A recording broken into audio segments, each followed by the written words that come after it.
All right, so here's another code along, and we're going to go back to our RGB colors program again, and we're going to add if statements. Just gaining confidence using if statements, and we're going to validate validation, right, to make sure something is valid.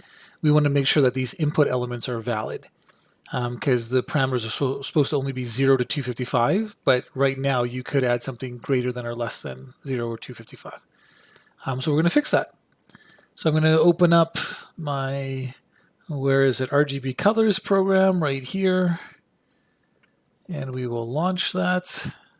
And we'll add some if statements to our script.js. I'm just going to make this smaller. And this smaller. And this. Okay. So right now it should be working, right? I can type 0 there. And I should get green. Wonderful. But I am allowed to do like a -50. And you'll see that the color is still green because it's smart enough to know that, hey, that doesn't work, and it kind of does it on its own. But we're outputting what the RGB value is, and like, hey, that doesn't look good. We're not supposed to be able to have -50s in there. Okay, same thing here. If I go, 355, right? It's still, the color still looks okay, but it messes up this. Okay, so let's see if we can fix that. All right, so to do that, I am going to, after this input, now also I'm going to be checking in inequalities like greater than, less than, and stuff like that. And just to be safe, in the last, when we made this, we didn't convert these to numbers because we were just putting the values into this string here. So it wasn't a big deal. But now that I'm going to be comparing it to greater than, less than other numbers, I think it's a good idea to add the plus sign here so that we convert these values from a string. Remember, input elements always return a string, even if we make it type number in the input element, but it returns a string, so the plus sign will convert it to a number. And this should still work no problem because it does work no problem. Let's change that to 60, preview, beautiful. Okay, should still work no problem. This should be like a dark red. Awesome. Okay, but now that it's a number, we can do those inequalities a little better. So now I'm going to add a space here, and I'm going to say validate colors. And more than validate, validate often says, hey, this is wrong, and you'll tell the user, we're actually going to fix it. We're going to constrain the colors between 0 and 255. We're going to say, if you did it an improper value, I'm going to, trim it or make it, you put a negative value in, I'm going to make it 0. You put something bigger than 255, I'm going to make it 255. So that's the first thing I do. I just say if R value is less than 0. Less than 0. Right? So it's less than 0. It's a negative value. That's not allowed. What I'm going to simply do is say, well, R value is going to become 0. Right? It's like, hey, that wasn't allowed. You're now going to be this. And let's test that. Simple if statement. If I put in that -50 and hit preview, cool, right? You can see now it shows that 0 there. Now it's still showing the -50 here, so we should fix that too. So I'm going to go down here, document.get elements. Oh, you know what? I'm going to do this. This is that red input.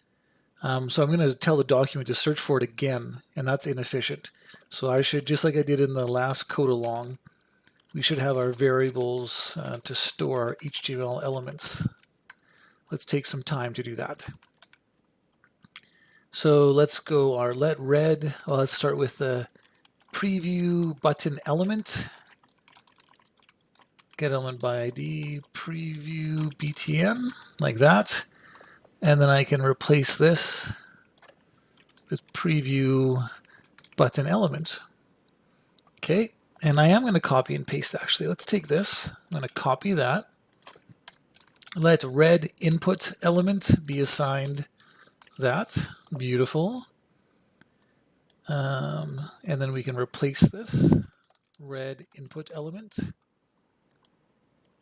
And then same thing here. I'm actually going to cut it. Let green input element be assigned that. And then this needs to become the green input element. Good. And then blue input element. And I'll just select all of this. Cut. Let blue input element be assigned that. Good. And is there anything else? RGB string out. Sure, might as well do all of them. Cut that. Let RGB string out element be assigned this. And we can call this now RGB string out element. Good.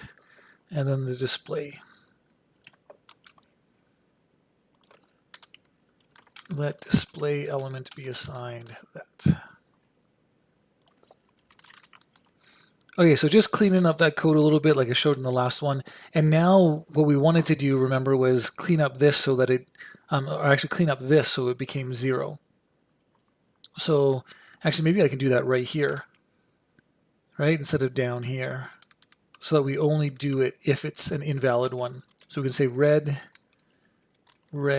in element dot value.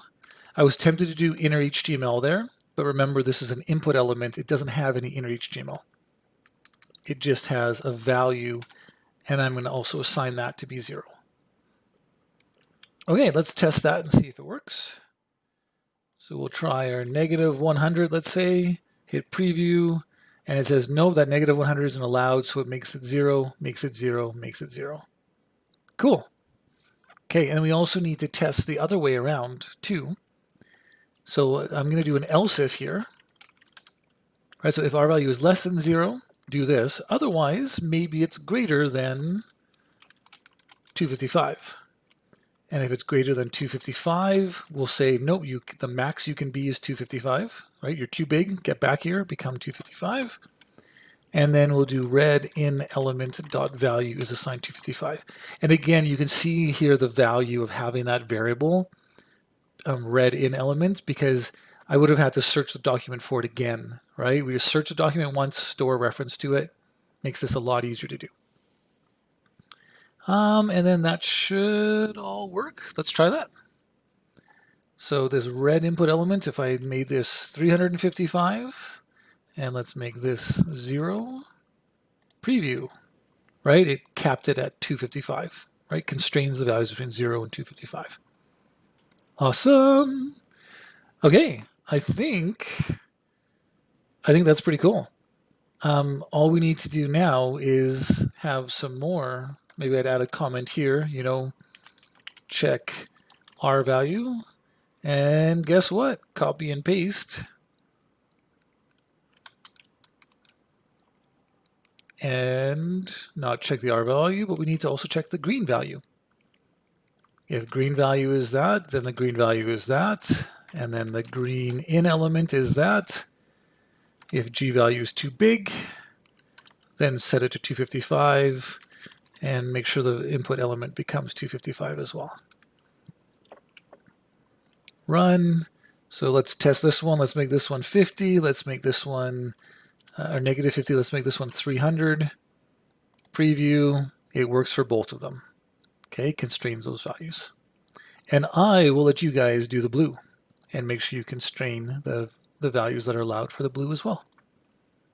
Okay, that is it for this video. I'm going to do one more, and I'm going to show you kind of some extra features that we can do with these input elements and different event listeners.